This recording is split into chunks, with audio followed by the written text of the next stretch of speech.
That's what I was going to say. The real Santa Claus, St. Nicholas, punched someone in the face at a council because they denied the deity of Christ. So that's my Santa. We need that T-shirt. Welcome to 1850 Main Street. Come on in and pull up a chair. Today, Rob Walgate and Alan C. Duncan from the Public Square are joined by David Zanotti, the CEO of the American Policy Roundtable.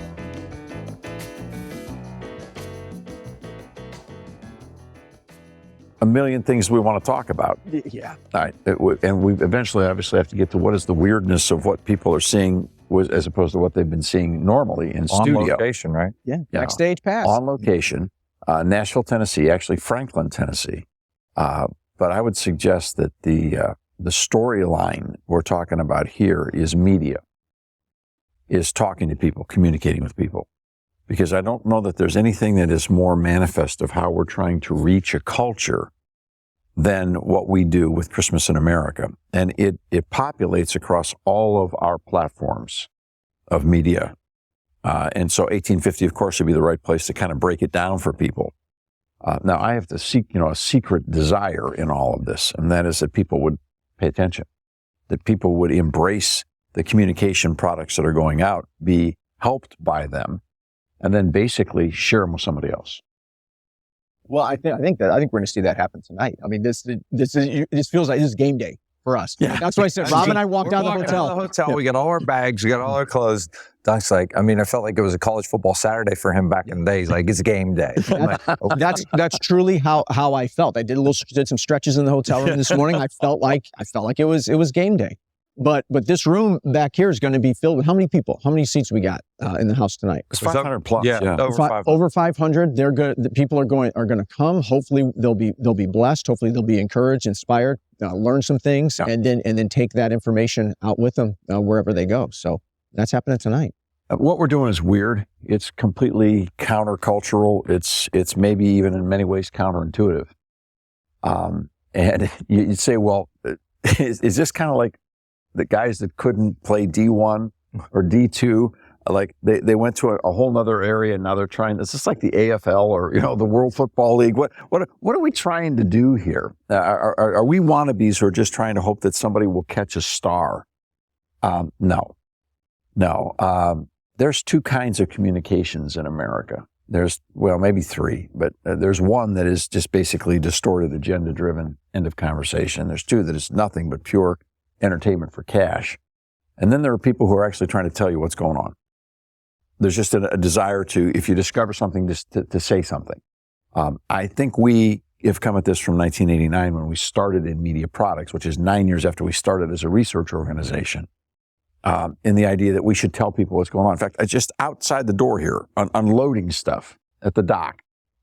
And the management of the organization, security was around checking to make sure everything was okay and we had what we needed. And guy says to me, well, the Public Square. I heard about that. And I checked online. Like, what do you guys do? I said, we tell you what nobody else will tell you. Yeah. Because we're there.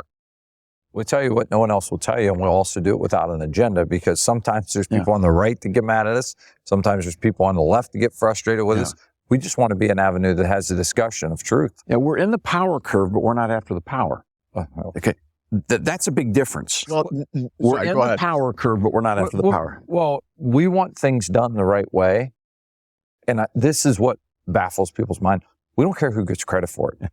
Just have it done the right way. Just do it. I'd rather be at home. I'd rather be relaxed. These guys you hold the press conferences. They were great out there. They said, you mean like, we just need to get the potholes filled, right? I said, yeah, that is exactly the point. Okay. We all drive the same roads. I think the show that's going to happen tonight, or the performance, or the premiere, whatever people want to call it. We've had listeners that don't like when I call our radio show a show. Oh, they really? don't like. Yeah, I've had people come up to me and say, "Stop calling it a show." I've got a list of things I don't like. I'd like to talk to you about. They'll tell me. I'm listening. They want it to be called a program. And I'm like, well, yes, or and so it's a radio show too, though. But this is going to be a show. This is going to be a Christmas show. But it's not going to be. This is something you've talked about. It's not going to be a Hallmark necessarily happy ending kind of show. Talk about telling people stuff that people don't oftentimes want to hear. There's some darkness in the show tonight. Yeah. There's a lot of light. That's shining in the darkness, but there's a lot of darkness in the show. Very troubling to have to spend a year writing a show like that. And so we're here at Christmas in America. So what is Christmas in America? It is an old-fashioned radio variety show that meets up with an interactive multimedia collision in the performance arts. So we have some of the most amazing music. We have beautiful videos and slides. We have conversation and narration. There's nothing sometimes it's puppets. I mean, there's no end to what we might do. Anything in the realm of art that will bring us closer to an understanding of why the manger splits all of human history and why that's important is what we're about. And when you write the show, I know you want to do a job of telling the story that maybe people weren't talking about at the time or haven't talked about since. Right. Find a way to introduce them to something new. And I think that's always, when people are leaving the show, or when they communicate with us after the fact, to hear what they got out of it, or to hear why that year was, wow, that struck me. Because a lot of people will remember, like today, 1973, people were going to remember vividly, some of the folks in the audience, 1973, and they're going to be like, I had no idea that took place in 1973. Well, and I think we are the hardest prosecutors of our own work. I think we prosecute ourselves as hard as anybody possibly could prosecute us. I mean, most people would come at us with the standard questions. Well, you talk about public policy and politics and religion and economics, and you're three white guys. So let's just attack you within the whole easy stuff to go at it. And so we've been staring in the mirror with that stuff our whole lives. I get it. That's the easy stuff. The big question is, why do you do what you do? And that's what nobody gets, because they're convinced that the only people who get involved in media and public policy want something. They're there for power. They're there for wealth. They're there to get paid or to make somebody else happy. What if there was an actual opportunity to say, if the truth sets us free, and free is better than bondage, what if we just tried to encourage each other to tell the truth? And sometimes we don't like the truth. I mean, that's the reality. And I run and hide from it just like everybody else. I don't like the bright lights. No, but we have to face it and we have to talk about it and discuss it, whether it is what happened in 1973 or it's a public policy issue of the day that some politicians are supporting that, but I thought we liked that politician. Why are they supporting that bad policy? So we have to talk about those things. And we can't be naive enough to think, and I got to remind myself of this all the time, that an approach of truth is ever going to be popular. I mean, the scripture is quite clear in the book of John, the first chapter, that people don't like the light. Right? I mean, people who are walking in darkness get accustomed to it. Lewis had a whole portion of that in one of the Narnia tales about people who live underground. Yeah, right. They don't want to see the light. If you get acclimated to the darkness, you don't want the light. And so that's part of the whole story of Christmas. The light of the world actually came, and a whole lot of people were like, whoa, get that out of here. Thanks for stopping by at 1850 Main Street. We're glad you're here. Do you want to learn more about what is really going on behind the scenes in public policy? Tune in to the Public Square on over 200 radio stations coast to coast, or download the free Public Square mobile app from your app store. Just look for the lamppost. Find out what America is really talking about at thepublicsquare.com.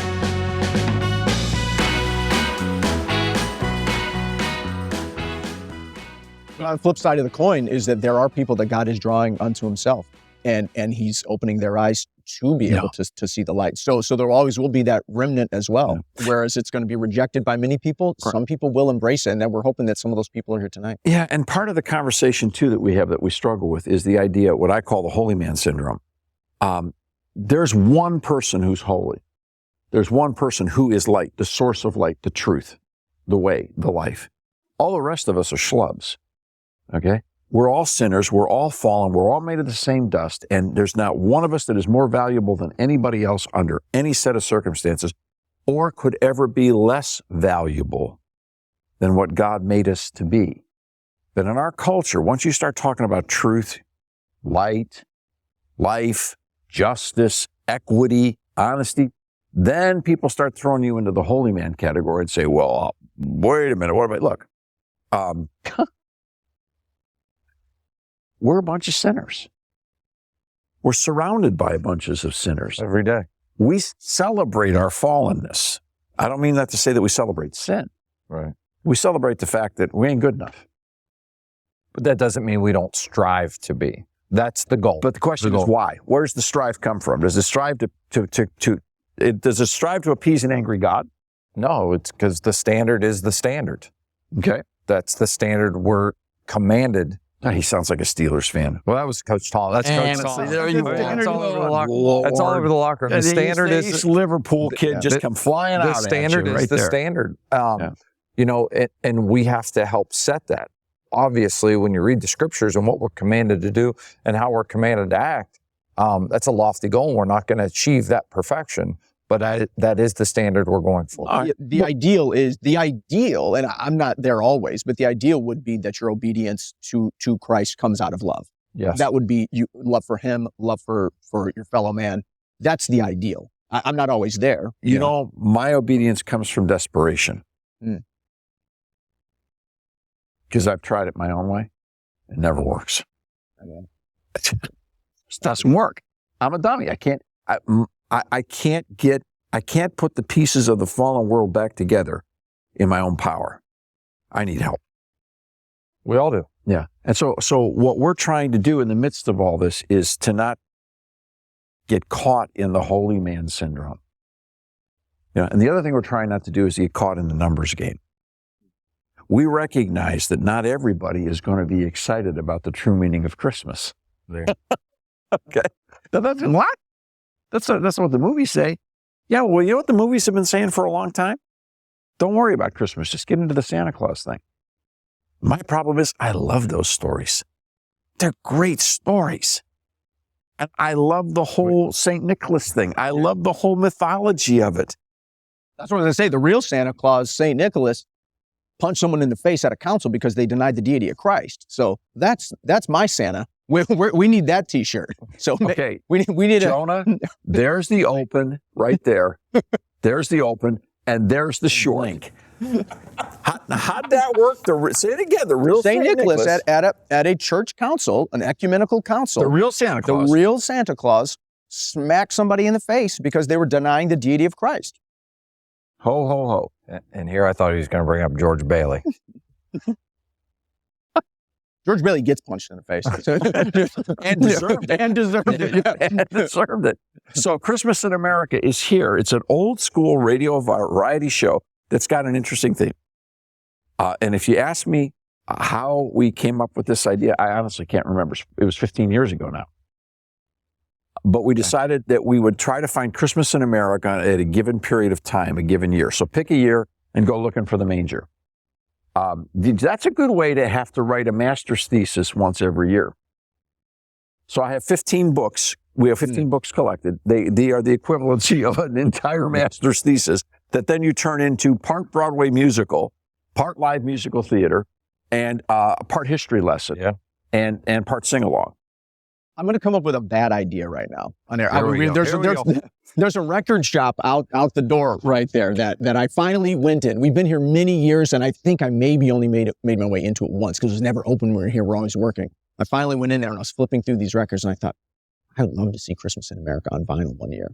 So, there you go. I don't know. Maybe one year. Maybe 1 year.